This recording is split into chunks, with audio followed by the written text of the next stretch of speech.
Ladies and gentlemen, please make some noise for Josh Johnson!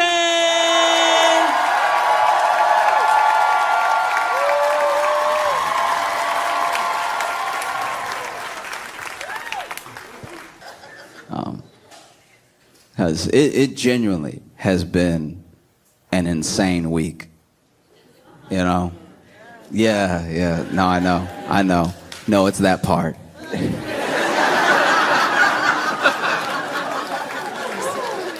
I'm not gonna talk about it forever, but yeah. Oh, it's what you came for? Okay, good. Yeah, I'm glad you didn't want to hear about my life. No, okay. You know, Trump took office and he immediately signed a wild amount of executive orders. They've been one-upping each other every presidency for a little while. Like, I'm pretty sure Barack Obama signed more than Bush, and then Trump signed more than Obama, and then Biden signed more than Trump. But this was like astronomical. This was a whole lot, because basically Trump went ahead and signed executive orders that rolled back a lot of what Biden did, plus his own. Right? And he did some sweeping stuff. Like, he signed an executive order that began the steps for the U.S. to leave the World Health Organization. I did not do it. But what feels kind of wild to me about the executive orders that Trump is passing, and a lot of the things that we're going to see for the next few months into the rest of his presidency, is basically just a blueprint of everything that Project 2025 said that they were going to do. It's a project that he said he knew nothing about and had nothing to do with, but now that he's in office, they seem hella tight. It's kind of like when you tell the police you don't know somebody, and then the police are like, but here's a picture of you two right here. And the picture hella incriminating, because it's not you just happening to be in the picture with them, it's you being like, hey. You say that you're not boys, but in this picture here, you're holding a different picture of the two of you together. You're like... And sure enough, yeah, Trump signed an executive order that would start the process of the U.S. leaving the World Health Organization. And I feel like there are some things that Trump is doing because they're his idea, and some things that he's doing because his aides and the people that wrote up Project 2025 are pushing him to do it for whatever their own reasons are, right? Like, I feel like they went to Trump and they were like, we need you to pull out of the World Health Organization. Then Trump was like, who?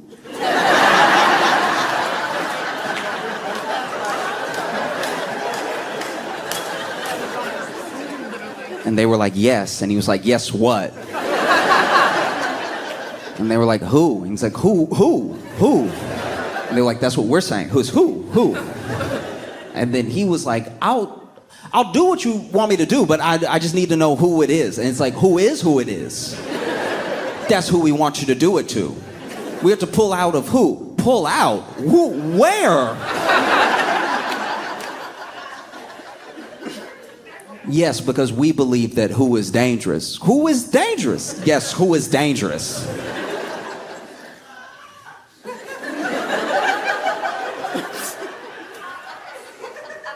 Where is who? Well, sir, who's all over the world? Who is dangerous all over the world? Yes, that's why we have to pull out of who. I'm not in who, by the way. I'm just standing here.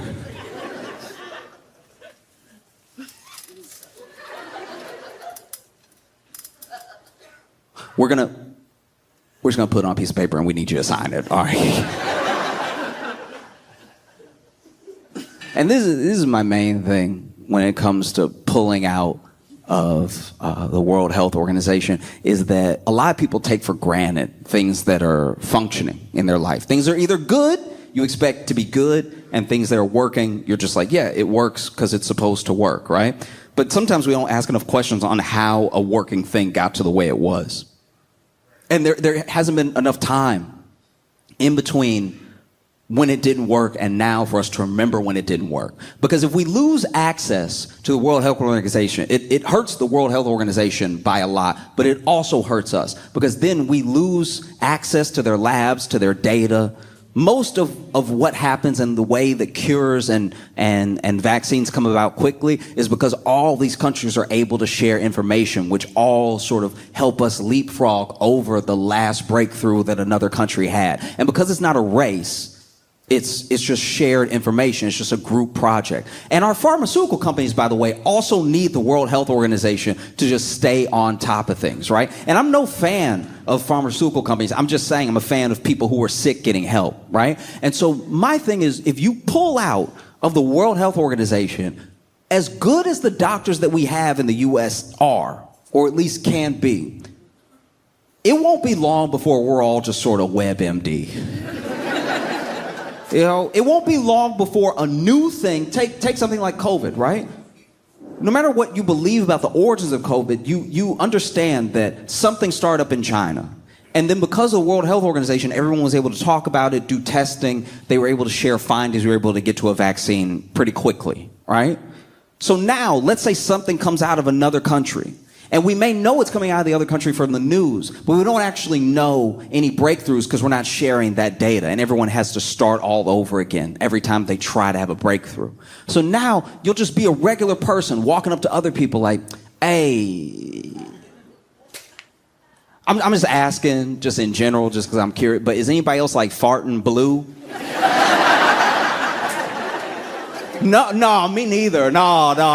That's crazy. I don't even know why I said that. That's just like crazy, but like it can happen. You know, I've been hearing on the news that it can't happen, and there's people whose whole bathrooms look like a Smurf died. Like it's just stuff can happen. You know, just curious. Yeah. And then maybe someone does get sick, and then that sickness starts to spread. And maybe it's not something that we're used to. It's a completely new thing. So now you have somebody being like, "Hey, is anybody else that was like not born double jointed, been acting double jointed, like just everything can go in every which way?" Because double joint people, they seem to not hurt when they do it, but I'm in a lot of pain. So if anyone has any ideas on what to do, I've been eating as much as I can to lower inflammation, but I'm still got my head spinning all the way around when I fall asleep. And then you won't be able to distinguish certain things because there are things that are not related that we know through science are like not related even though they're similar, right? You'll be able to know if you have a new thing or if you have a regular version of an old thing. Just walking up to somebody like, "Hey, look, I'm not trying to get the word out like that. I'm just curious if you've ever heard of this. Do you sleepwalk? Oh, you sleepwalk too? Oh, great. Do you ever sleepwalk and just wake up with a knife every night? Like, does that just me? Okay. We'll have to look into it." This dude also signed an executive order, the one they promised to, delaying the TikTok ban. But while he was talking about it, after he signed it, he was basically saying like, "Oh yeah, you know, the U.S. should own some part of it, maybe 50%, maybe more, who knows." And it's hard to tell when Trump talks about what the government should do if he means the government should own it or he should own it. Because I'm not gonna lie, this TikTok thing is the most mob boss thing I've ever seen. It's the most like, "Oh, you like your little thing?" Like, yeah, okay, maybe I own some of it. Maybe I own the whole thing.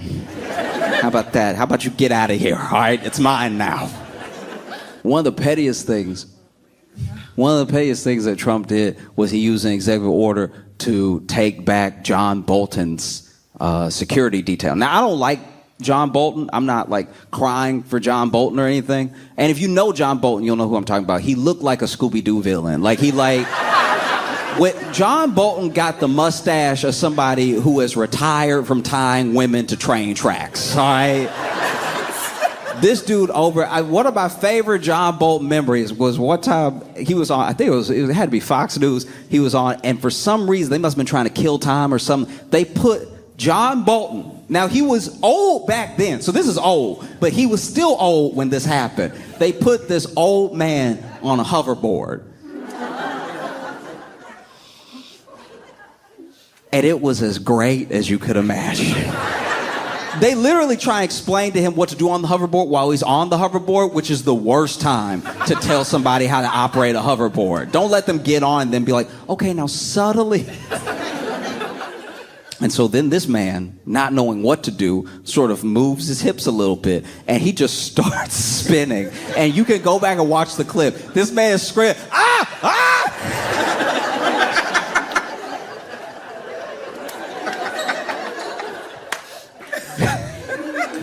But Trump took back his security detail. And it was just to be petty. It's just because he doesn't like John Bolton, and John Bolton doesn't like him, right? But it's one of the pettiest things I've seen from a government official, because all he's really doing, all Trump is really saying is like, hey, look, now that I'm back, I just want to make sure if you have any ops at all, that they have as little resistance as possible. Him pulling John Bolton's Secret Service detail is like if I uncalled 911 for somebody. Like they called 911 and I called right after, be like, hey, that last dude, he was just playing. Don't come. It's not a big deal. Don't come at all. I know he's like, oh, he has a knife or whatever, but don't come. He was just trolling. Even the executive order he signed renaming the Gulf of Mexico into the Gulf of America. This is one thing that has to stop. It has to stop immediately, because we cannot make it this hard on these kids. I remember when I was a kid. I remember when I was a child in school and they told me that Pluto was not a planet, but it was, but it wasn't, but it was, but it wasn't, and it is, but it isn't. And I failed every test where they asked me what Pluto was. I was like, there was one time where it was a fill-in. You had to describe the plants and you had to talk about what gases and everything the plant was made of and why we couldn't live on that planet, why Earth was perfect to live on. And when we got to Pluto, I didn't know what to say anymore, because it had been a planet and then it wasn't a planet and then it had been a planet and it even changed like astrological signs or something like that. And so I was like, you know what? It's up there. How about that? Changing the Gulf. And then you even had publications like The Guardian being like, we're still going to call it the Gulf of Mexico, but we will call it Gulf of America for context in places where it seems fit, where the president is being quoted. I was like, it is or it isn't. No. Then you had Trump signing executive order. You had Trump pardoning everybody from January 6th. That's wild. You ever had somebody go to jail from your neighborhood? Maybe this is just too specific to me, but you ever had somebody go to jail from your neighborhood and you're like, I'm not a snitch, but thank God. Oh.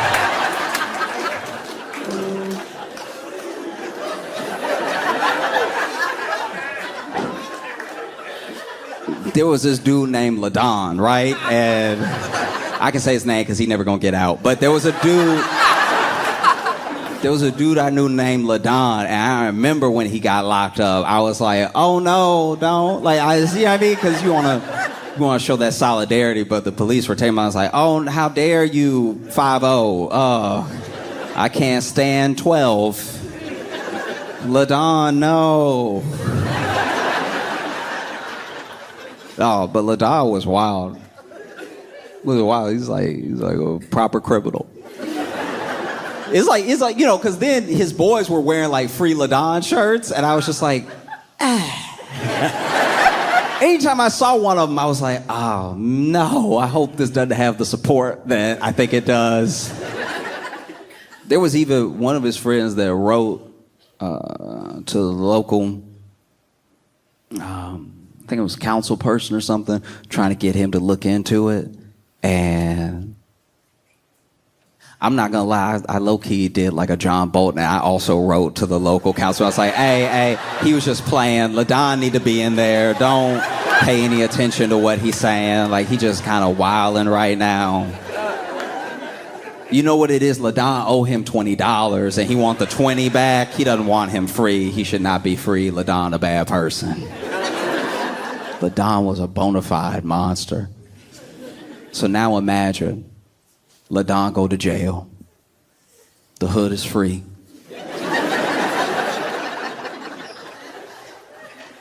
You've seen like homecoming parties for people when they get out of jail. I've never seen a party for somebody who just got arrested. Like, the people who felt like we finally had liberation were having a whole cookout off of this dude's charges. And then his boys with the shirt came to the barbecue. I'm like, are you happy or not? But now imagine LaDon locked up. We can finally rest easy. And then the president of the United States is like, actually, nah, LaDon, well, he not innocent, but I don't care. And now he's coming home. That's got to be what it feels like for some of these people. There were plenty of people, don't get me wrong, there were plenty people that were up there, did January 6th. They felt like the election had been stolen. They were sure that they had proof. They wanted to hang the vice president. They came in there with all the smoke, ready for all the juice. And then they get to go home, too. This has to have been a wild experience if you are a J6er, because you were there. Remember when they pooped on the desk? They let them leave that day. They pooped on the desk that day, and then they were like, get out of here. And they were like, you right. And then they left. And they were very willing to be on camera. There were people interviewing each other about what they were doing. It's like, hey, Patriot, what are you doing? Oh, I'm tearing up Nancy Pelosi's office right now in protest of the election being stolen. This is me, James Atwood. I just made up a name, but they were saying their full names. They were saying their full names, and there was one dude that I'm pretty sure was trolling because he was literally getting people to say their address, and that felt insane. Like, I've never had to say my address out loud to somebody I didn't know.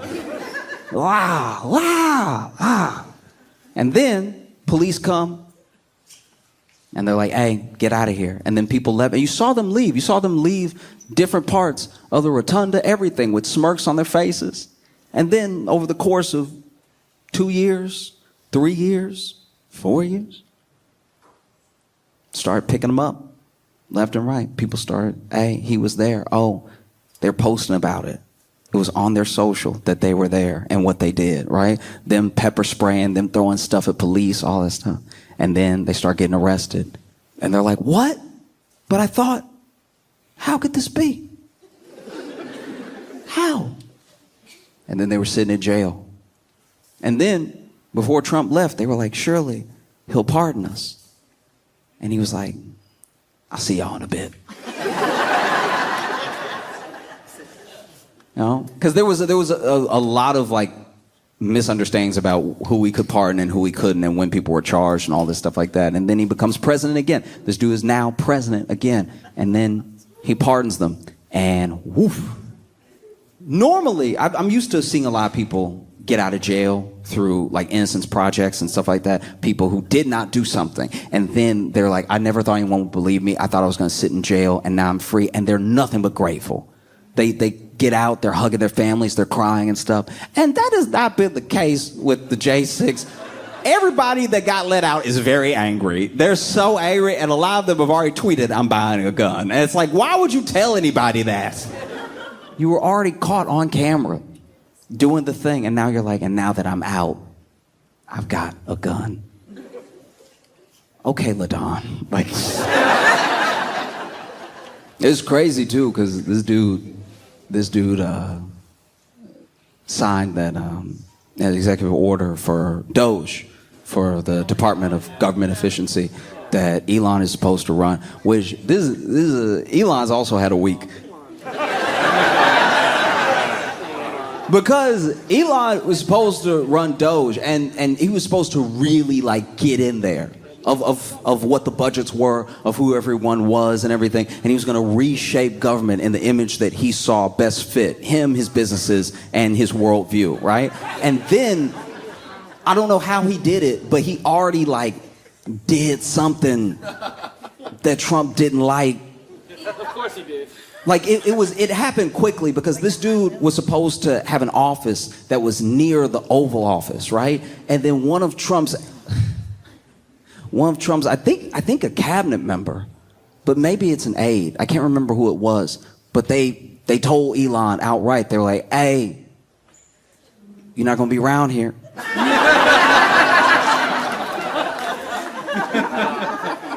And in fact, you're not gonna talk to the president. You're gonna talk to me. Which is wild. Now, don't get me wrong, that person is also like a huge MAGA Trump Republican, but still, the fact that they felt the need to wedge themselves between Trump and Elon already speaks volumes, because Elon, was standing behind the presidential seal.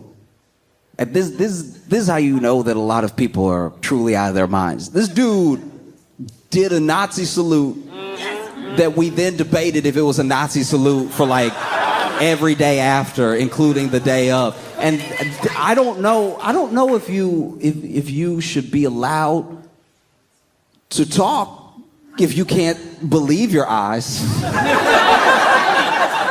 Do you know what I mean? Like, there were people that were like, that was not a Nazi salute. He was throwing his heart out to the crowd. I'm like, well, he has a weird pitch. You know what I mean? I always throw my heart like this. And he did it twice to make sure you knew what it was, which is pretty wild. One thing that I like about Elon, which is not many things, is that he always manages to quickly make the people that take up for him look super stupid. Like, really dumb. Because so many people had so many different things. They came to his defense. It was several things at once. It was like, guys, no, that was not a Nazi salute, okay? It was a Roman salute. I'm like, all right, you ever split a hair before? Apparently you don't know what that looks like. No, it wasn't a Roman salute. He has Asperger's. I know a lot of people with Asperger's. I know a lot of people that are on the spectrum. I know a lot of people with, different types of autism on different parts of the spectrum. And when I've hung out with them, and they've needed to point,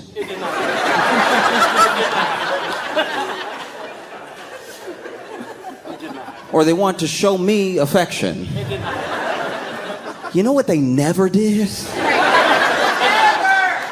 Anything that looked like that. It's pretty crazy. It's like 100% fundamentally insane that people within, I don't know. Maybe there's some law I don't know about where if you are a news publication and you say someone did a Nazi salute and they didn't actually do a Nazi salute, that they'll like sue you into oblivion and you just won't exist anymore. But I feel like when you see it, you can say it. And the fact that so many notable publications were like, he did a thing that appeared to be, none of us have ever got the leeway that Elon got that day. If there was a video of me stealing out of a store, the headline would not read, Josh Johnson is holding something that appears to not be his in the form of a Best Buy electronic. You see how that works? You see how when you see something, you can say exactly what it is and the world won't shatter? I do think genuinely that if people call out what they saw, they might feel the need to do something about it. So rather than do any of that, let's sidestep it and just be like, look, maybe it would, but I don't know. Who knows? These do. Like, in what world do you not know? You saw it. And you know how you know you saw it? Because Nazis saw it. And you know who was excited about it? Was Nazis. They were very excited. And if they think they saw it, then what are you doing now? If they're very sure of what it was, what do you look like being so unsure? No, it was a Roman salute. No, he has Asperger's. No, he's just awkward and he gets excited. I'm awkward. I got a lot of problems. And you know what I've never done? But truly, that's like that's a thing that I watch happen. And then so many people are like, guys, he's anything but a Nazi. He's not a Nazi. He loves Jewish people. And then we pointed to tweets where people showed whole sick conspiracy theories against Jewish people and anti-Semitic rhetoric. And then he would comment under it, that's true. But somehow he's not a Nazi. And then, for everyone who was still like on the fence or still hardcore, pro Elon, he's not a Nazi, y'all. He went ahead and did y'all a huge favor. He attended an AFD rally via satellite in Germany and told them, hey, you gotta let go of the past, y'all. We can't keep feeling bad about stuff that happens. The AFD, by the way, which is the most Naziest of the Nazi, it's like, no, you gotta be proud of your Germanness. These are all dog whistles, but you can hear it. You know, I hear you, dog. And then Trump signed this executive order that rolled back protections and acknowledgement of trans people, all right? And I didn't do it. And the thing is, you know, if there's anything that I wish Trump would ban that had anything to do with gender, it would be gender reveals.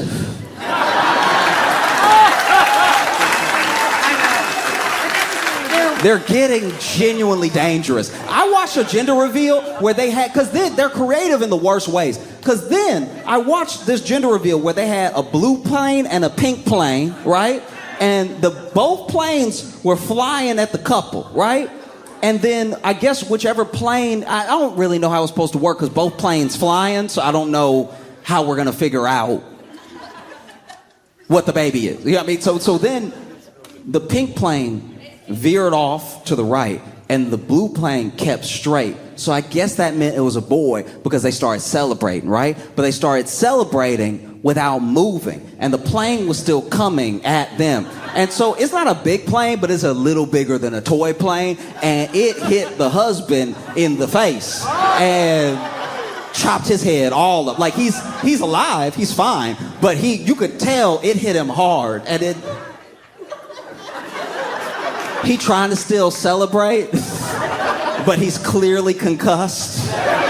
He's 100% concussed, just... Oh.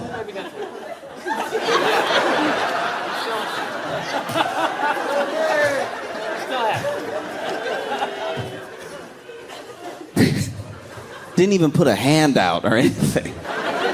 I don't know who is like winning with this thing. You know, maybe if you're a tech billionaire, you're doing very well because he's going to push through to like lower regulations so that you can make things as fast as possible, even if those things need some guardrails because they might be potentially dangerous, whatever, you know. And if you really hate other people, then yes, you're having a good week. But for Americans, like specifically for us, I don't know what these things do. You know? Like I don't know what rolling back what few protections there were for trans people does for me. I thought the election was about safety and eggs. I don't know, maybe I'm wrong. I thought it was like everyone was talking about eggs a lot. Like everybody was like really hitting those eggs. I didn't know eggs were everybody's favorite food. Like eggs. People weren't even talking about bread. They were talking specifically about eggs. I think a lot of people went to like Kroger or Walmart or something on the wrong day and they were like, hell no, eggs is my number one issue. I'm a one issue voter and eggs is that vote. And so I don't know what any of this has to do with eggs. But it doesn't seem like we're getting there. You know? Even the language of the executive order was weird. The language of the executive order was like, you have to treat and address people as the sex that they were assigned at conception, which is not how That's not how anything works. If it's conception, dude, if it's conception, when it happens, then there's no men. There would be no dudes.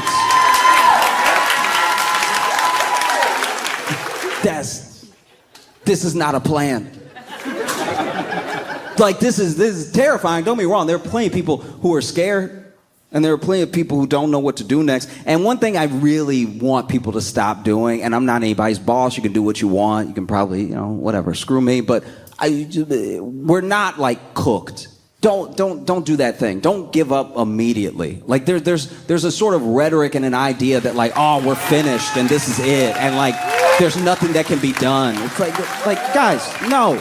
But then you see people devastated, giving up very quickly. Oh man, we're ruined. We're so cooked. It's like, I mean, if you believe that, then we are. Like, if you earnestly believe that, then yes, absolutely. That's what cooked looks like, because cooked is done, and you like your steak raw. So, yeah, I mean, like day one, we're cooked. That's also, that kind of made me furious. I'm not gonna lie. Not even like an armed resistance attacking people or something like that. Oh, we're cooked. It's like, you saw him with his pen.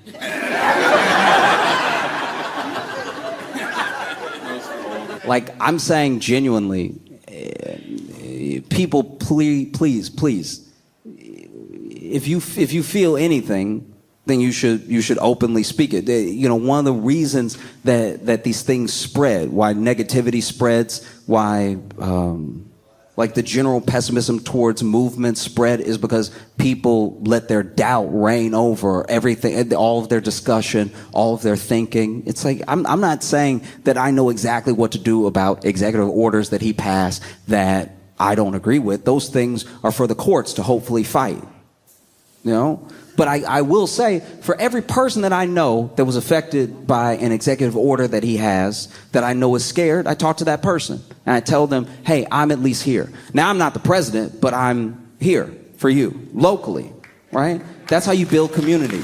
And that's how you keep people from being afraid. Because people don't know. They genuinely don't know that there are people that are willing to back them up. They have no idea, right? He signed an executive order that was supposed to take away birthright citizenship for people who were not already citizens, and to stop any confusion, it was going to be birthright citizenship starting now, right? Because if it was for all time, then like half of his cabinet, they wouldn't even know where to take them, put them. And then he started work on this thing that he'd been promising. And it was a thing that people didn't really think he was going to do, of like mass deportations. And so far, these are the numbers so far as I know them. Once again, I'm willing to be like fact checked. If I'm wrong, I'm wrong. But this is from what I've read and from what I know, this is basically what has happened. They did some ICE raids in places like Chicago, and there were some in Texas too, Arizona, and like plenty of like sanctuary cities. That's ones they were like targeting initially. I'm not sure why, because you would think in the red states that voted for this thing, they would want it first. Like, that just seems like it's making nobody happy. And they rounded up some people, and they went ahead and took off for Mexico. And so then they take off for Mexico. We did it. We raided. We got some people. Gonna drop them off at Mexico because these are Mexican illegal immigrants, right? And so then FAA comes on and they're like, hey, don't land here. And I do think that nobody really thought that part through. I don't think people really thought.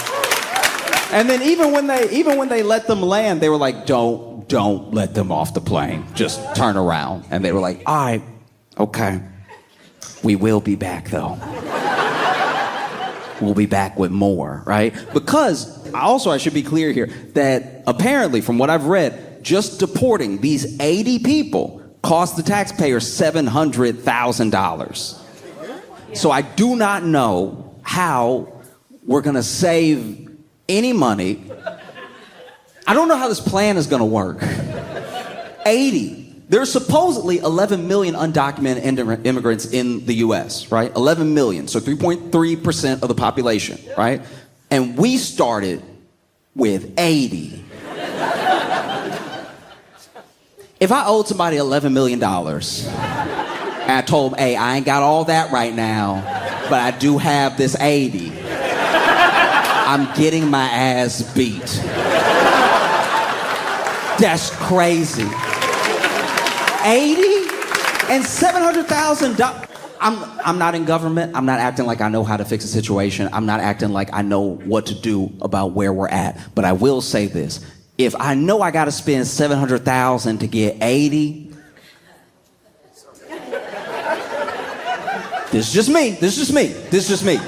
I'm not telling anybody else to do it. This is just me. This is what I would do if it were me and I knew $700,000 for 80. I would just tell those 80 people, listen, I'm going to break you off some. Start a new life somewhere else.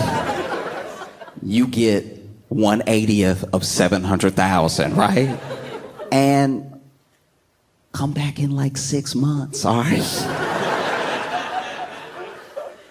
Because that's one thing that you will not hear. As this whole thing builds out, you will not hear about people coming over illegally. They're going to act like it's not happening. They're going to act like it's all going one way. They're denying everything. They're denying all of these legal ways to become a citizen, legal ways to gain citizenship, legal ways to get a card or just to be able to work in the U.S. They canceled a lot of appointments for people who were doing the right thing, right? And so my thing is just use your logic and pay attention to what is not being said over the next few months to several years, because they're not going to want to admit that these people are coming in still, even while they're making these efforts, because it will make them look even more desperate, even less efficient, you know? Because they told us before the election all of these incredible stories about how migrants were coming in. They were like, and look, I don't even know how they're doing it, but in Honduras and Guatemala, they're disassembling themselves, mailing themselves here, and then reassembling themselves, and then walking around amongst us. But now that they've supposedly shut down the border, they want us to believe that all of these legal ways of entering have also just stopped. And that's not true. You're fighting a losing battle if it takes you $700,000 to send 80 people somewhere that says, hey, we're not... You know what I mean? That's one of the craziest things too. Is a deeply ironic thing that they did all this, sent people over, and then the other countries were like, "Hey, those are American immigrants." No, that's crazy. No, and I think a lot of it. I think a lot of the tactics that have been taken and some of the logic that's been used on the news and everything is just it's genuinely fear based. It's to rile you up. It's to make you feel afraid and everything. And even in the executive orders, 100 executive orders or so, and so many of them don't really say anything. They don't really do anything. You just sort of make a show of signing it.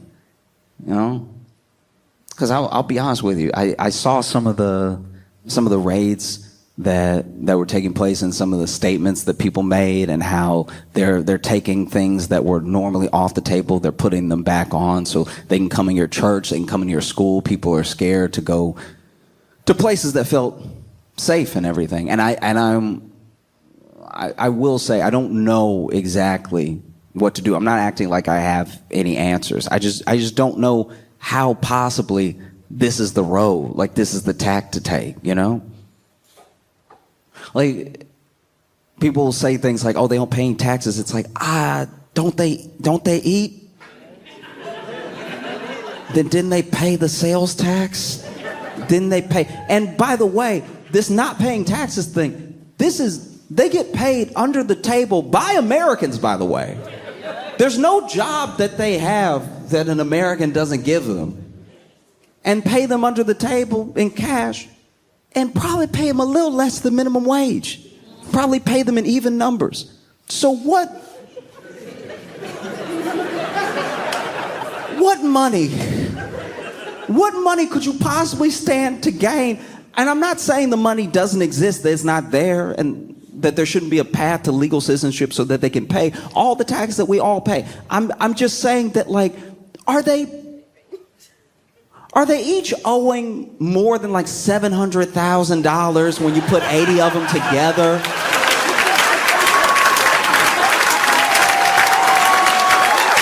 I don't know.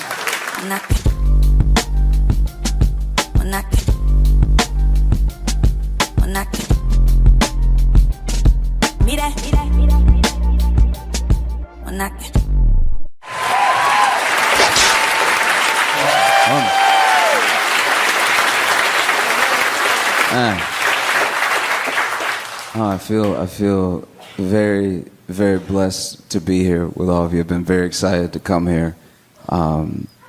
It's a blessing for us to all be together, you know? Some people couldn't be here. Some people didn't wake up today.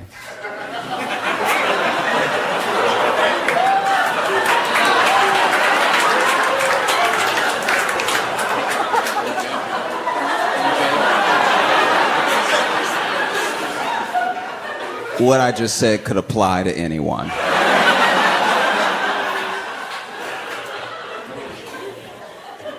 If you haven't heard, OJ has passed. Yeah, you can tell by the. You can just tell. Okay, this. You can tell by the excitement that some people have how they felt during the trial. Do you know what I mean? There's a couple people that have been so happy, I'm like, oh, I know where you stood back in the day. Wow. Okay. There are people out here, finally got him, you know. Which is crazy, because when you look at like OJ's feed when he was posting, there had been this rumor that he was actually in hospice care earlier this year, and then there's a video of him in his car, which someone is obviously filming the video, and he rolls down the window and everything, and he's like, hospice? Hospice? Me? No, I'm doing very well. And so if he was doing very well, and now he's dead, do you think somebody...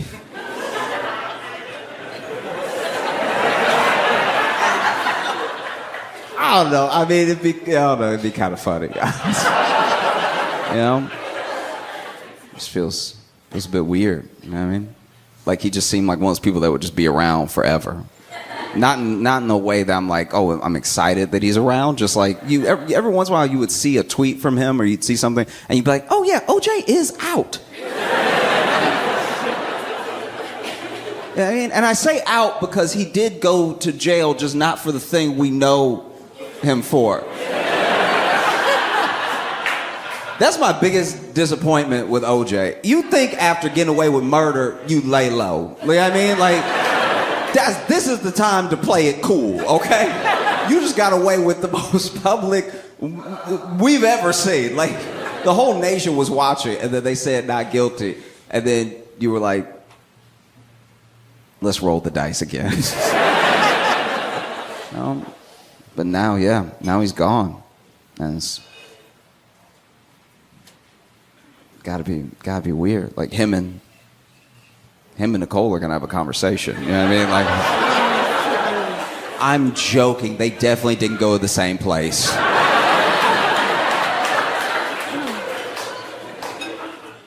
I've had like a journey on the internet as far as having it, right? Because I pretty much got internet the way that we have it now, and it wasn't even the way that we have it now when I was little. I got internet in like a all access type of way when I was like 11. So I was little, but there weren't things that I had before me. Like before, if you went back further than that, you'd have to like know how to code and stuff. 11 was when I could like get on the internet and type in boobs.com.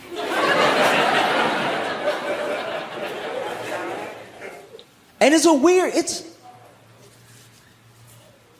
the internet has brought so many people together in the best and worst of ways, right? Because it used to be, before the internet, if you wanted community, you had to go out, you had to find your sort of like tribe of people, but on a more like on a more mindful level, you had to find your people, right? And it was very hard. It was very hard for a lot of people with specific interests, and it was very hard for a lot of people who were struggling with specific things. That's why it's like from 2000 and on that like every type of struggle, it feels like, is known and talked about. Because, yeah, you might have a bunch of friends who have just never been through the thing that you've been through, but now that you can look it up, now that you can find people. And so message boards took off. Message boards were like this forum for everyone that believed in or liked the same thing. It was instant common ground, you know?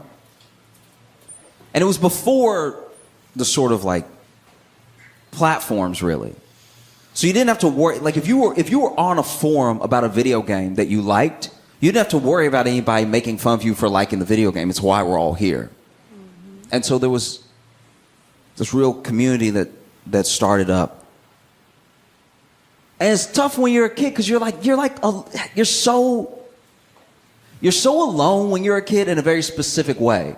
Because as a teenager, you're going through all the things teenagers go through, but you're going through them specifically as you. So no one knows what it's like to be you exactly. And so you do feel alone, even if you're surrounded by people. But sometimes, because you can impose so much on this faceless type, this faceless text, you feel like the people on the forum get you. And so then you feel like, okay, if people get me, I must not be crazy. If people get me, I must not be completely wrong in who I am, right? And that's pretty much how you get incels.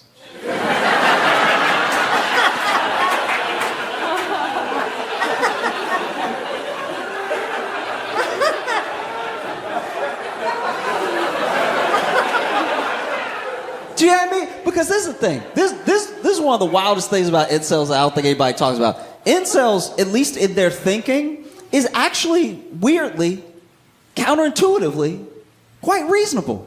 Because incels are like, no one wants to fuck me. And then the world is like, yeah.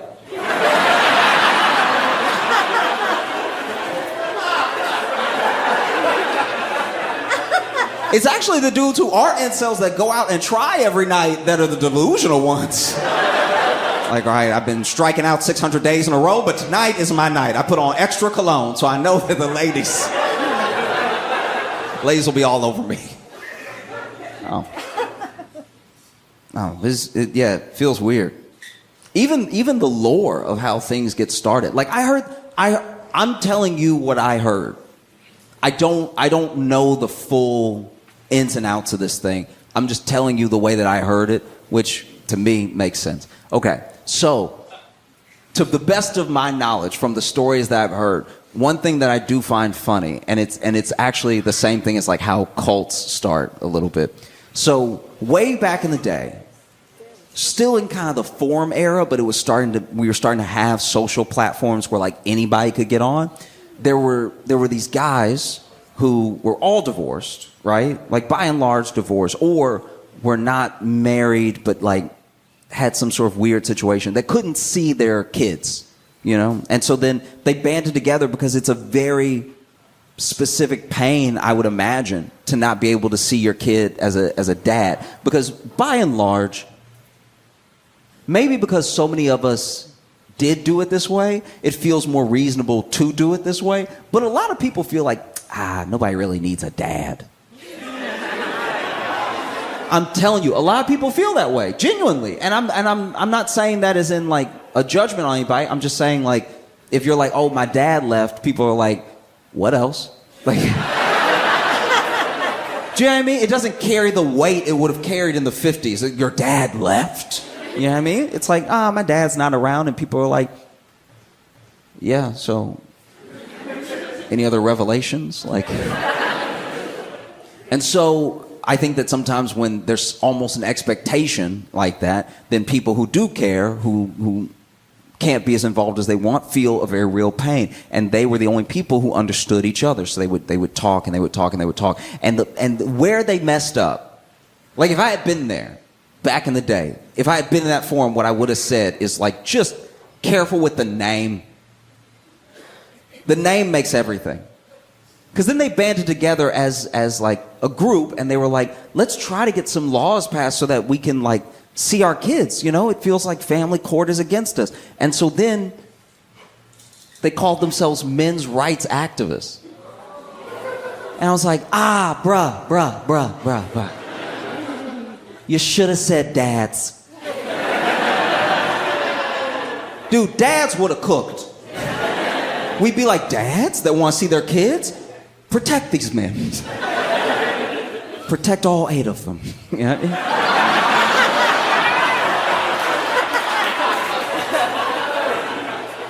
But because they said men, now men who don't even have kids are joining the group. And because people are joining the group, joining the forum that are not there for the specific cause, for the specific reason that they came together over this pain, it starts to morph into something else. So now these guys that are like, I just want to see my kids, are also being like buried in the comments of the forum by people being like, I can't get a date. Like, these bitches crazy, right?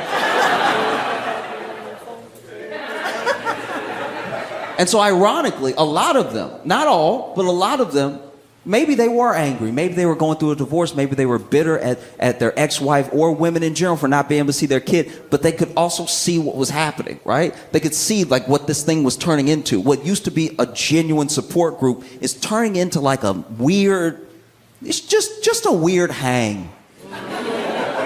Do you know what I mean? Like, you never want to be surrounded by angry men. Even as an angry man. I've been mad as hell before, but anytime too many of my buddies are also mad, I start to calm down. I start to be like, all right, well, we don't want to burn anything down. Feels like y'all want to do something different. Okay. But yeah, it started to happen where like, be like, you know, couldn't get the visitation that I wanted. I feel like the judge hated me when I walked in. And instead of more comments underneath like that, I've had that experience. And don't give up. It's not over. There's always things that you can do. Hey, just try to work it out with her. You know, you can get more visitation with her permission. You know, like things that were genuine support started to be buried by like, man, these bitches want whole meals. You know what I mean? Like, I can't believe they want you to take them out and pay. This shit is crazy. And then eventually, some of the, not all, but some of the earliest members of the forum are like, I started this thing because I'm trying to see my kids. And a lot of y'all seem crazy as hell. And I want to see my kids. So I'm a bounce. And so then, just like that, it was kind of gone. Like the heart of this thing, the reason, the sort of nugget that brought it all together had disappeared. And all that was left was this mob that had gathered with different grievances. You know? And that's how you get red pill stuff today. Do you know what I mean? Because the thing about red pill that's so appealing is that anyone telling you it's not your fault is probably going to get your attention. It's one of the most, it's honestly one of the most appealing arguments someone can make. If you're unhappy with your life and they come to you and they say, hey, none of this is your fault. Even as a defense mechanism, you're like, I'm listening, all right? And even red pill in and of itself is like starting to like eat itself. Because there's no basis around what it's really about. It's not really about community. It starts to just become this weird thing, you know? Like I've heard some of the most insane arguments ever. And I don't even think I'm thinking about the stuff you're thinking about. You're thinking about the surface level. I'm talking about deep. Like when a red pill podcaster really starts to cook. Like, I can't believe y'all out here having kids. That shit, Y'all having kids, I don't know. Just something about like you had a daughter? That's gay, dog. Are you serious? You had a daughter? You had a daughter? That shit gay as hell, for real, man. That means you cum girls. Pause, dog. Nah. We ain't doing that over here. Are you serious?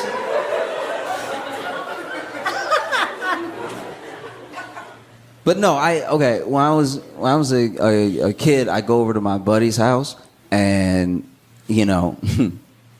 his grandparents had been together for 60 years. That's a long time. 60 years of marriage, by the way, not knowing each other, not being cute. 60 years, right? Their fights were epic. They were. Their fights were amazing. Because at 60 years, you let it all out. You know what I mean? Because at 60 years, you just say what's on your mind, because what are they going to do? Leave?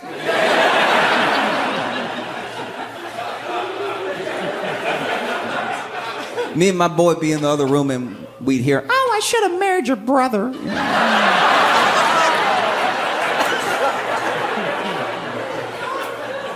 And he was like, "Oh, okay, then my brother want to blow his brains out. All right."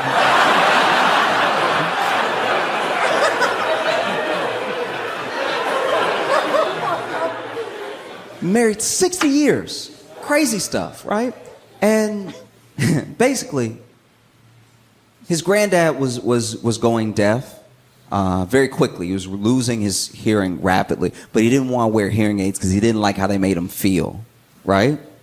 And I don't mean just the fit in the ear. I mean, like, he didn't like how he could hear so little naturally, and then he put him in and could hear across the street.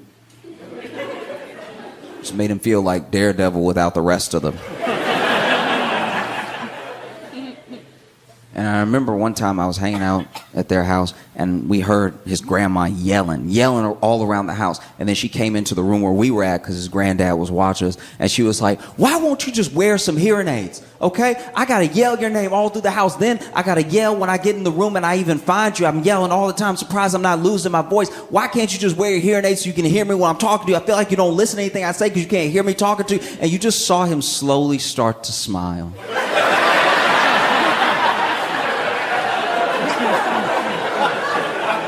It's honestly the most boss move I've ever seen in my entire life. This dude was like, "I will go deaf if it means I know peace, all right?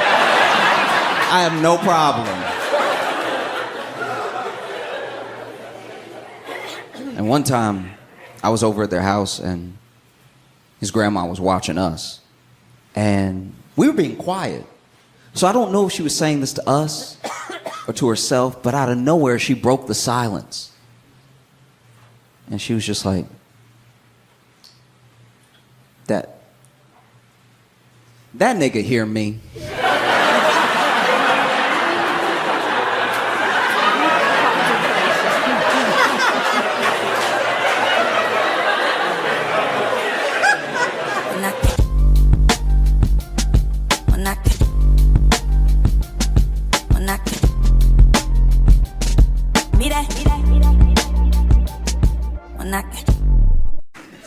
I was having a conversation with a friend from back home, and so many things work in connection together to get me where I am. I saw this article about this guy. I think his name's, I might be mispronouncing it, but Brian Mwende, and he is in Kenya, and he was a lawyer. He was a fake lawyer.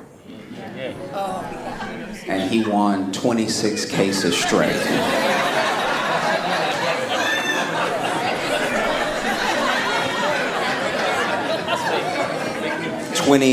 26 cases straight, one after the other.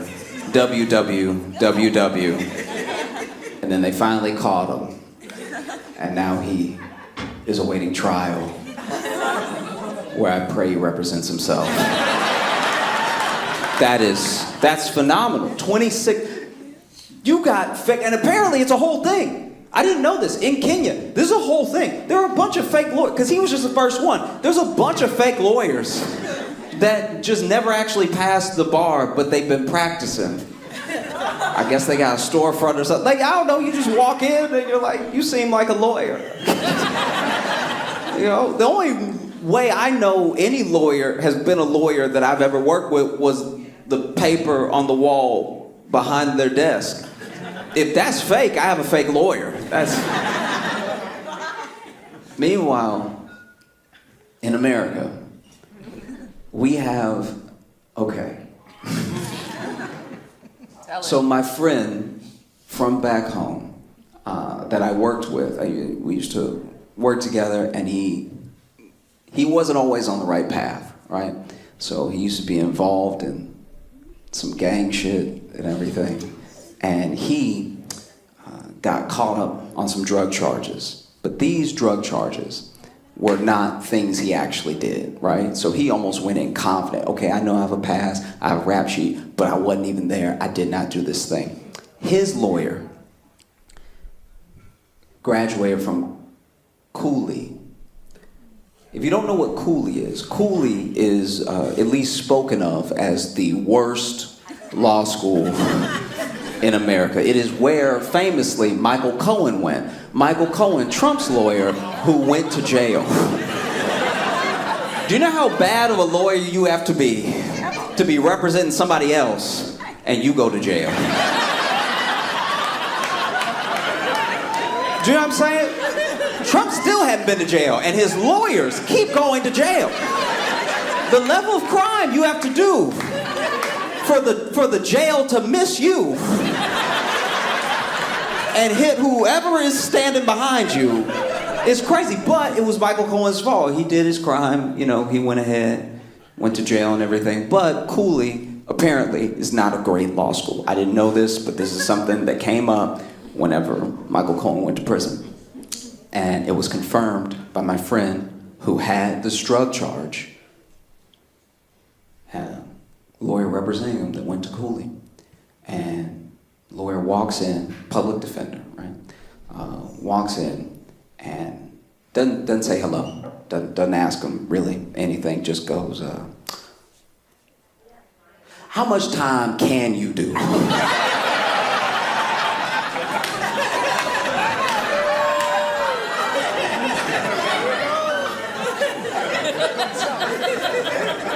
And he was like, I shouldn't do any time. I wasn't there. I did. And the lawyer cut him off. Fuck all that, all right? How much can you handle? Like, in your spirit, how much time can you do? I just don't want to see you broken. You know, you're a young man. We might be able to get... And he's like, have you talked to the prosecution already? He's like, no, I haven't talked to him, but I heard he good, okay? It's like, did he offer a deal or something? Ain't no deal right now, man. Just answer my question. So they end up going to trial, right? And during the trial, there's just a random day that his lawyer and the prosecution get called up by the judge, come see me in my chambers, right? Full, like, Law and Order. And then they're gone for like 8 minutes. And when the door opens, he sees his lawyer, the Cooley graduate, walking out in handcuffs. He doesn't even know what this dude did, but he leaned over to him as he was getting walked out and was like, I did my best.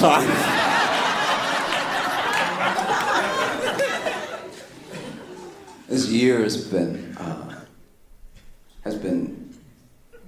really, really wild in the ways of how labor works. There have been 312 strikes this year. Different organizations, things that have nothing to do with each other, all striking, different places, right? And that tells you something. That tells you a bigger thing is happening, you know? And I think that it also tells you that you can only treat people a certain way. You can only underpay them. You can only take so much from them before they can't take it anymore. You know what I mean? Because striking comes at a cost. It comes at a heavy cost. And you should ask yourself what that means when someone is striking, which is already a cost to them, and they're doing it anyway. that means that they have so little, that they have so little left to lose, they might as well roll the dice. You know? And it's across so many different industries. Alaskan school bus drivers had a strike. I don't even know what that job is, really. Like, it sounds like most of it is in the name. And I imagine it's like Ice Road Truckers, but with kids, you know what I mean? They had a strike. Nurses banded together and had a strike, one of the largest strikes we've seen from nurses. And that's one of those professions where you just give those people what they need. Just do it. The nurses, a nurse.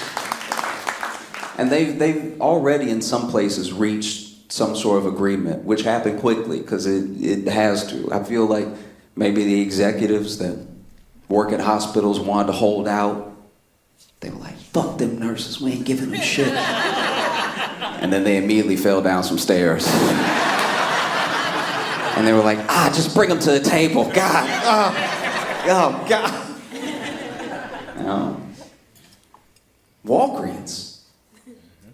Walgreens has strike. Yeah, a lot of people didn't know about this. Walgreens pharmacists had a walkout. There were strikes at a bunch of different Walgreens. You better give those people what they need, because without a pharmacy, Walgreens is just a bad bodega. Truly, it is. You know, it's not great. It's just a bodega where every item is in prison. You know what I mean?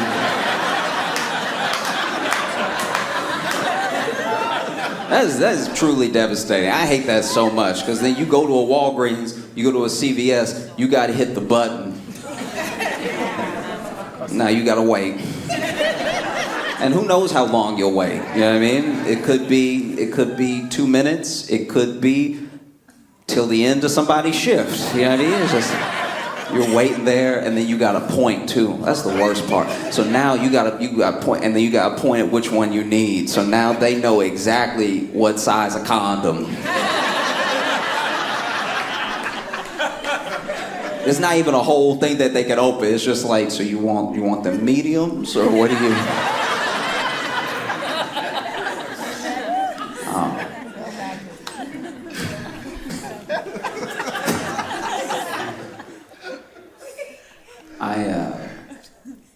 I've been thinking about this a lot.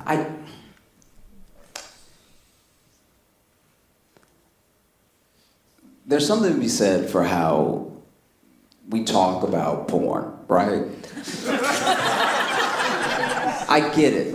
Porn gives men unrealistic expectations, but I think it gives everybody unrealistic expectations of sex. Because porn makes men think as soon as they touch you with their penis, you're gonna freak out.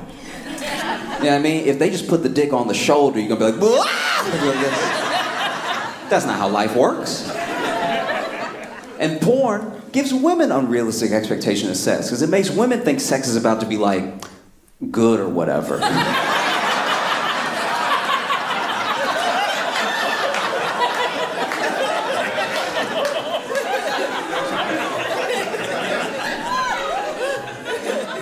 But the thing that's really important to remember, the thing that keeps me grounded as a person, is that I go ahead and I watch the bloopers. You have to watch the bloopers. This is the thing.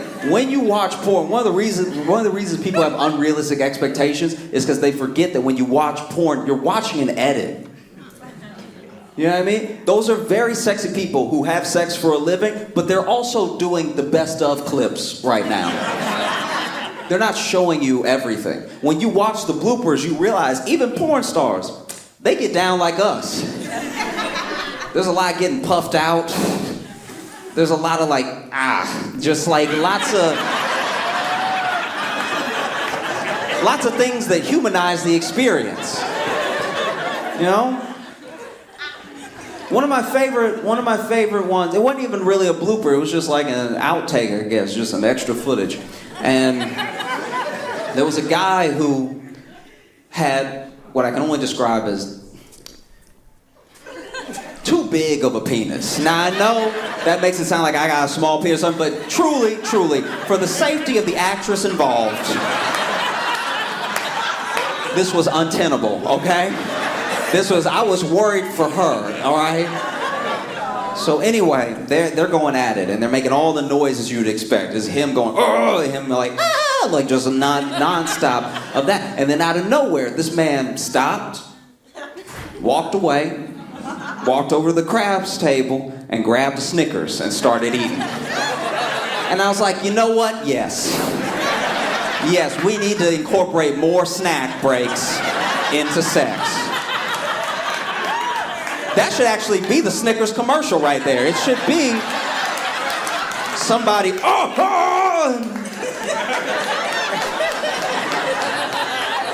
These are both good. I like them both. You know? One of my favorite bloopers though was this. There was once again a guy, very well endowed, going at it, just really giving it his all, putting all of his creative energy into the scene. Okay, and then he's like really like all this stuff like that, and then he clearly catches a Charlie horse. And I looked like the DiCaprio meme for a second. I was like, oh, me too. I do that all the time. We should really stretch before we get, wow. And then my man is over there, and you can see him trying to push through it. Just like...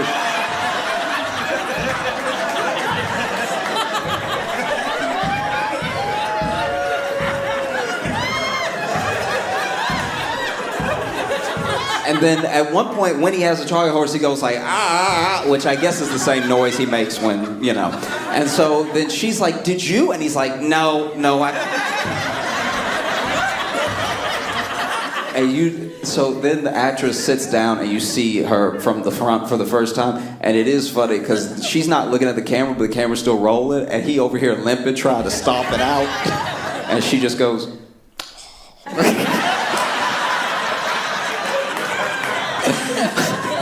y'all have been so great. Thank you so much. I'm Josh Johnson. All right, so I want you guys to get loud and proud for your headliner, Josh Johnson!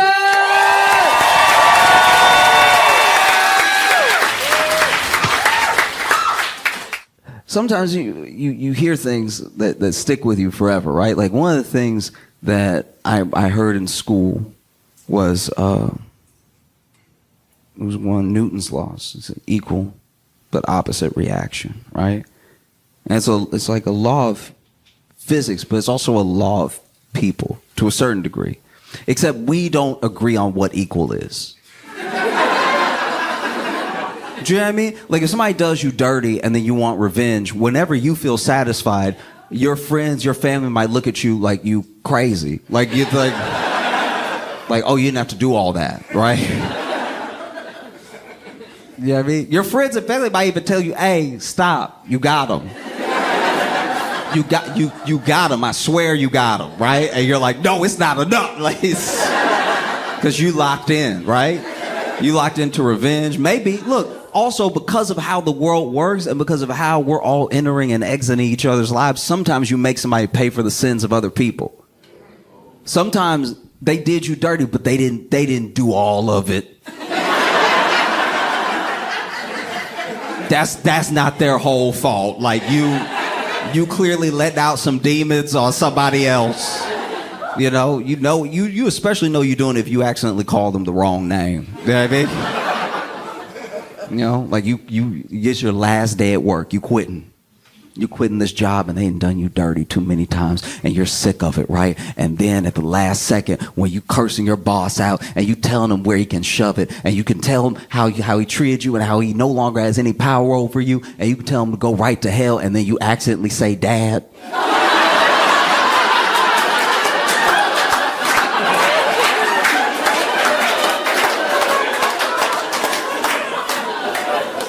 And then both y'all have to sit with that for a second, like...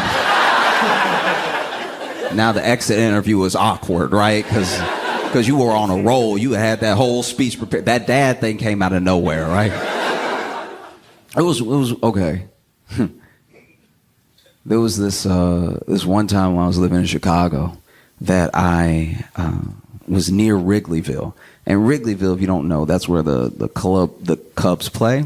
And it's like the ratchet bar broy type part of Chicago, right? So there's a lot of fights for no reason. There's a lot of like catcalling. There's just so much chaos happening. And it's all stuff that is like not, it doesn't phase you as much when you're like in your early 20s, right? You're just like, oh, I'm out where the party is. And I think if you go back there at like 30, you'll be like, ooh. Everyone here should call their mom. Everybody here. You know? But while I was out there, there was this guy that was walking and he was drunk. He had that like...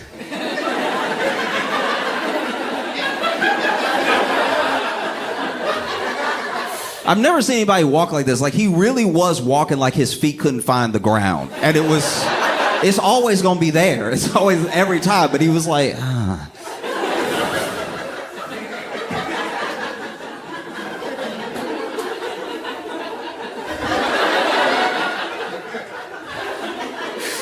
And I couldn't believe he wasn't falling. He was staying upright and everything.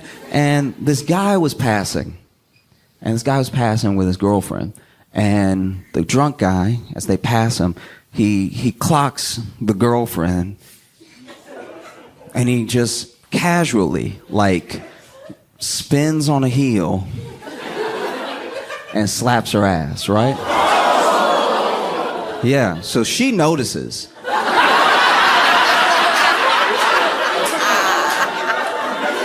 She very much notices. And it's crazy. Almost all this could have been prevented because he's so off his balance that he almost missed, right?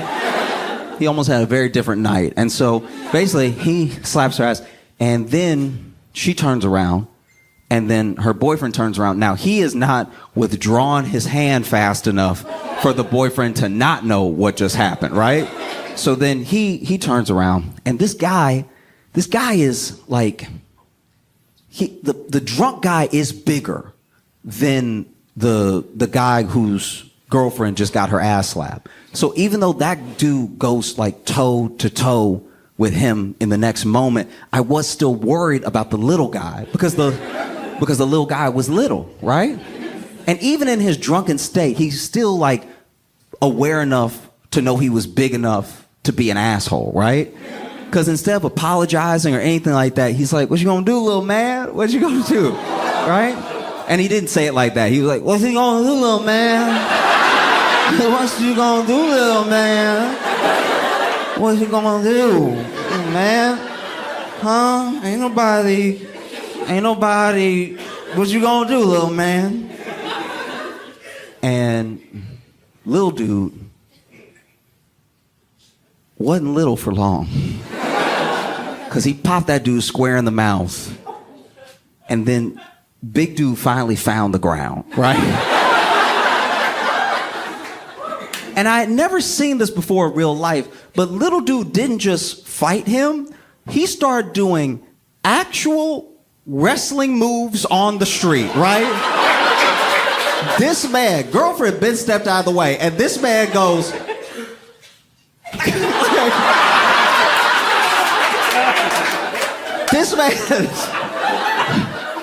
This man went like, this dude was going off, right?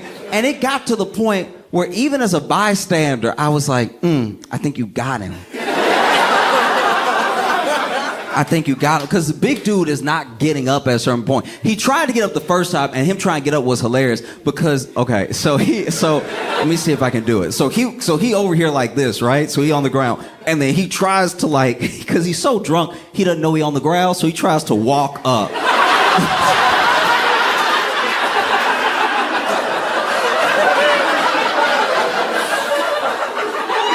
This man tried to walk up while he was getting hit. He was getting hit in his face and he was like, what is stopping me? It's crazy. What's happening?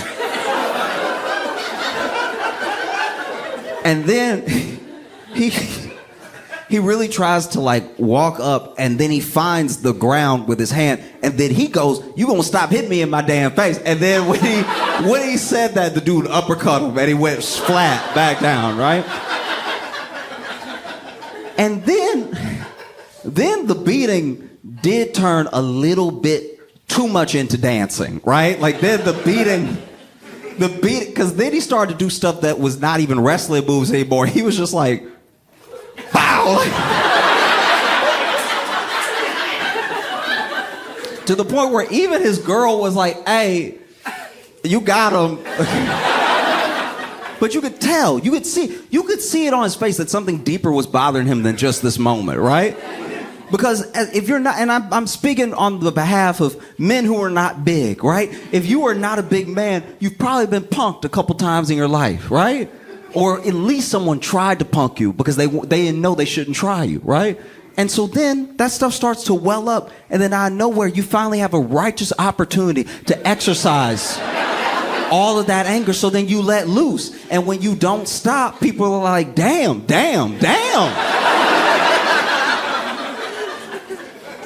And I said that because that's the best way I can illustrate what happened between Kendrick and Drake.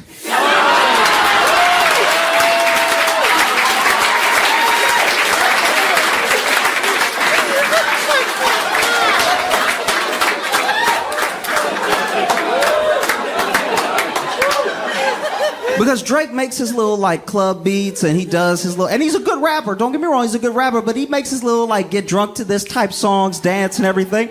And then he was calling out Whitney, Kendrick's wife, because that's what he likes to do. He likes to attack rappers by their wife. If you look through his catalog, he does it every time.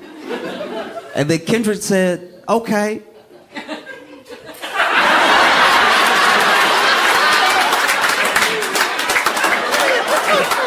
I promise you, nothing but sweet chin music. I'm ready. All right?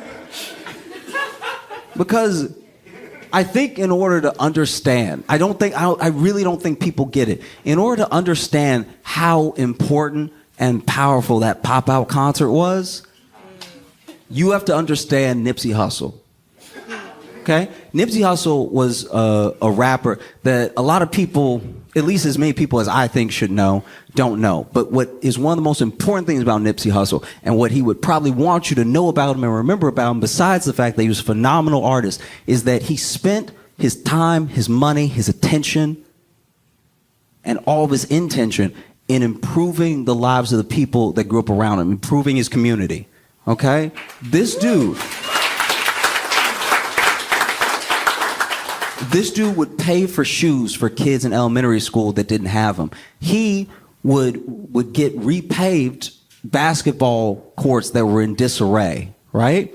He would pay and help raise funds for funerals of victims and their families of gun violence, right? And this is all in his neighborhood. So the same way that people come up, he tried to bring everybody with him.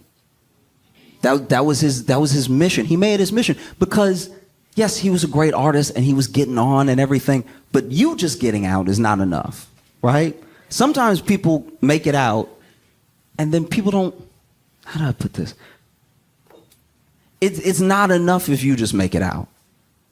You want to bring people with you. Imagine you're in a burning building and so is your whole family. What credit is it to you? What does it really say about you if just you make it out? It means you ran out. And you left everybody else. And Nipsey was like, I will die in a burning building if it means I get as many people out as possible, right? You know?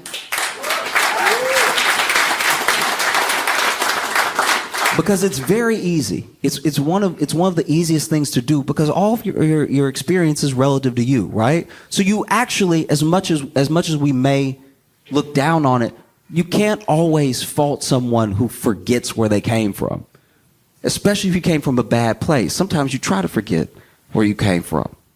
You know, I used to think about that. I was like, damn, if I get rich enough, ooh, I won't be able to find this place on Google Maps. You know? But I mean it. It's like, that's an amazing thing. And the other amazing thing, and I don't want this to come off the wrong way, but Nipsey did so much good. He did so many impactful things. He started so many programs, and he taught how to give back, and he taught people while he was still alive. It's like, I want to instruct Black Americans on how to build franchises for themselves, right? So that when we make the money, we'll know what to do with the money, right? And he did all this with what I would consider very little money. Because yes, he was a big artist, and yes, he was a millionaire. But when he passed, when he was murdered, his net worth was about $8 million.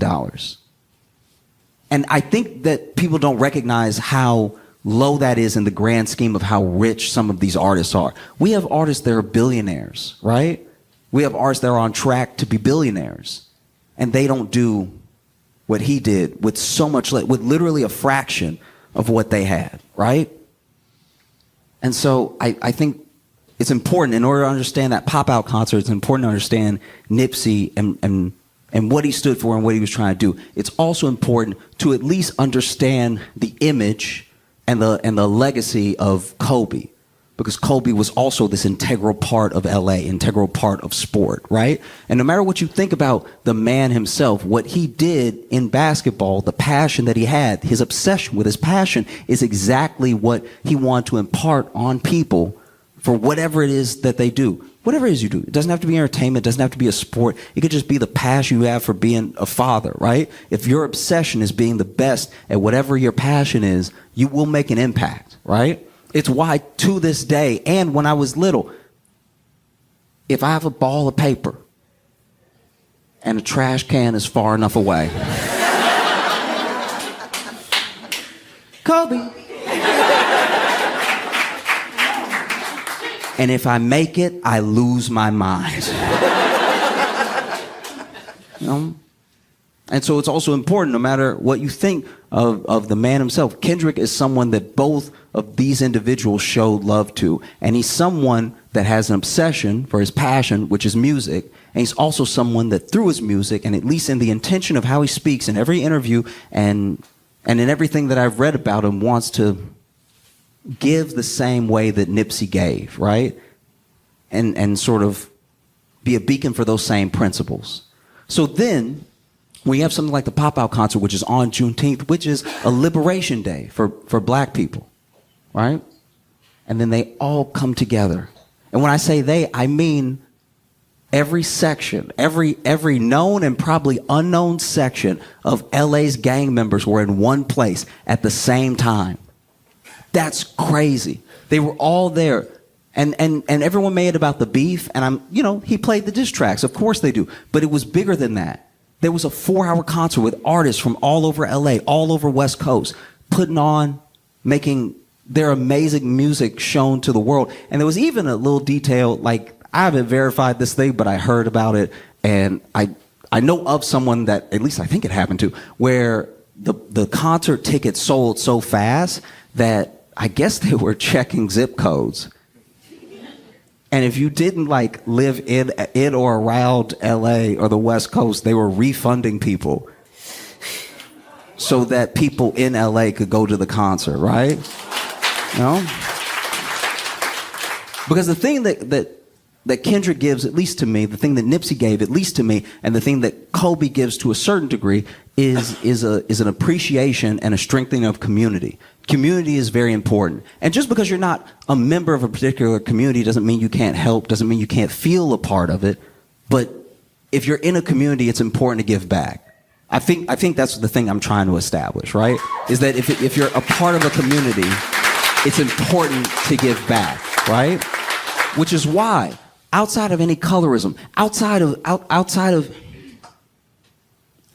any part of the beef, the thing that bothered people, and the thing that I think gets missed, because people want to be fans in whole of a person and their work, and that's just not possible. You know what I mean? It's not. You don't actually know the person, so maybe they made a good thing, and maybe you like it, and that can be enough, right? So this isn't to discredit the entirety of someone making work and then also having to back up that work with being an angel. But I think what bothers people is that community is sometimes equal to culture.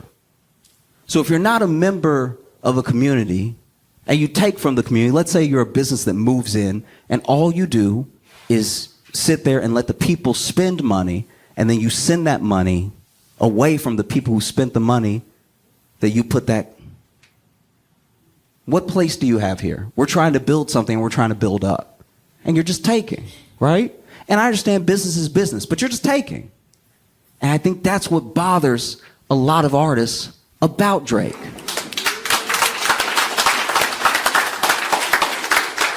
It's not that he's light skinned, whatever. It's literally, I promise you, it's the fact that you're not actually trying to be or in the community, but you take, and what do you give? You're a billionaire unto yourself. Who else did you get out the house? Preach. Because Nipsey did so much, and he did it, and he left with a net worth of $8 million. How many hundreds of millions? How many hundreds of millions does Drake have? And I'm not telling anybody how to spend their money. I'm just saying that when we look at who's doing what and when they're doing it, you got a lot left. So when you have a concert like that, right? When you have a concert that's a day of liberation and you've grabbed all of these different sections out of LA, like you gotta understand what it is for some of these people to be in the same room. By any other metric of any other time, they would be in the streets killing each other. And now they're all inside in one place right now, right? So I think that's what got so many people so emotional about that moment when they were all on stage together dancing together, dancing the way, and I understand that there are lots of black people who don't have the take that I have about it, that think that any mention or any semblance of gang culture shouldn't be equated to any part of blackness, and I understand that, but I'm saying we are where we are, right? Those are black people, and yes, they've been in situations and they've been in conditions where they are gang members, but if you have a day like the pop-out concert, and you have another day like the pop-out concert, you have another day like the pop-out concert, all of a sudden, all this stuff, it just disintegrates. Do you know what I mean? It's all about a future, right?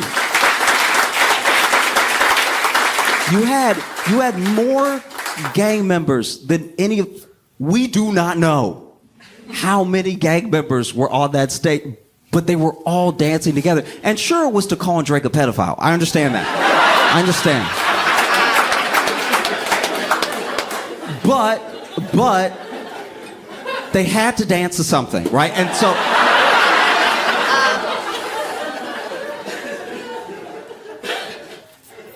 it was actually fascinating to watch because there were clearly a lot of people on that stage that did not want to be on the camera. They didn't want to, you know what I mean? They didn't want to be on the Amazon. Because even if I think one of the reasons people are having trouble finding the words to describe what an impactful and beautiful moment it was is because to tell the whole of it is not only hard to do, it does feel a little like snitching. You know what I mean? Like if you're like, he was there and he was there and he was there. Now all of a sudden the LAPD is like, tell me more.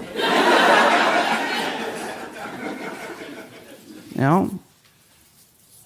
And so maybe for the good of unity, the good of the community, maybe even the good of the culture, maybe Drake should try one more time. Maybe he should.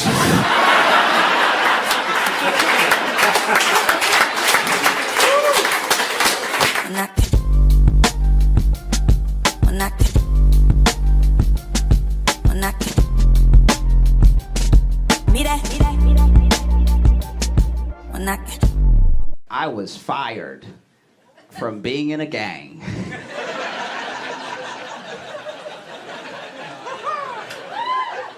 They kicked me out because I was too positive.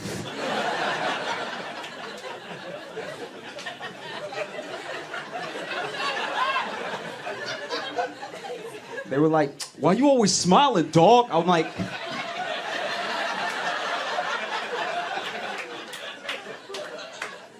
I mean, none of us are dead or in jail, and we're a gang.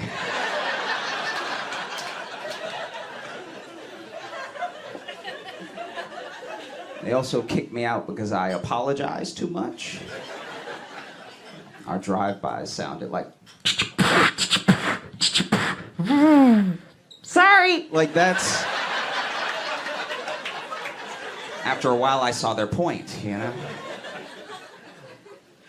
And even when it came down to it and they were kicking me out, and I was like, I just want to hang out with my friends, and you guys are my friends, and now I don't know what I'm going to do. Why do I have to leave? And they were like, bro, you giggle.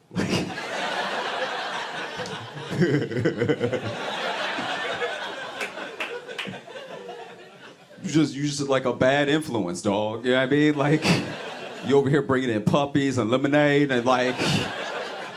Hey, thanks so much for watching. Please like and subscribe, hit the notification bell, and tell a friend. That would be a huge help if you tell people about it. Sharing is great. There's like a share button, but if you tell people, they might click on it.